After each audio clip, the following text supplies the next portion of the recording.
भगत सिंह भारत के सबसे महान क्रांतिकारियों में से एक थे, जिनका जन्म 28 सितंबर 1907 को बंगाल, अब पाकिस्तान में हुआ था।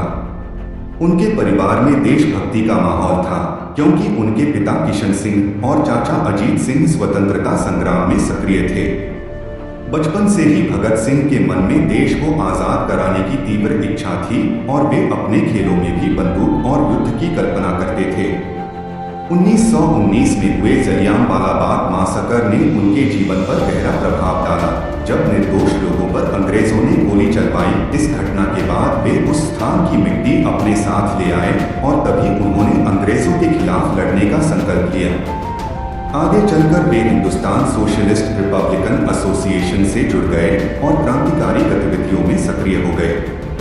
1928 में लाला लाजपत राय की मौत के बाद, जो अंग्रेजों की लाठीचार्ज में घायल हुए थे, भगत सिंह ने अपने साथियों के साथ मिलकर ब्रिटिश अधिकारी जॉन सॉन्डर्स की हत्या कर दी, जिससे पूरे देश में क्रांति की लहर दौड़ गई।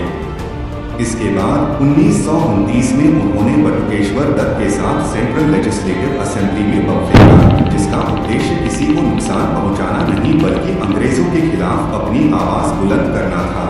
और बम फेंकने के बाद उन्होंने खुद गिरफ्तारी दे दी और इंकलाब जिंदाबाद के नारे लगाए। जेल में रहते हुए उन्होंने कैदियों के अधिकारों के लिए लंबी भूख हड़ताल की और अपने विचारों से लोगों को प्रेरित करते रहे। अंततः 23 मार्च 1931 को भगत सिंह, राजगुरु और सुखदेव को लाहौर जेल में फांसी दे दी गई, लेकिन वे बिना किसी डर के मुस्कुराते हुए फांसी पर चढ़े और देशभक्ति के नारे लगाते रहे। मात्र 23 वर्ष की आयु में उन्होंने अपना बलिदान देकर पूरे भारत को आजादी के लिए प्रेरित किया और आज भी उनका नाम साहस, त्याग और देशभक्ति का प्रतीक बनकर हर भारतीय के दिल में अमर है।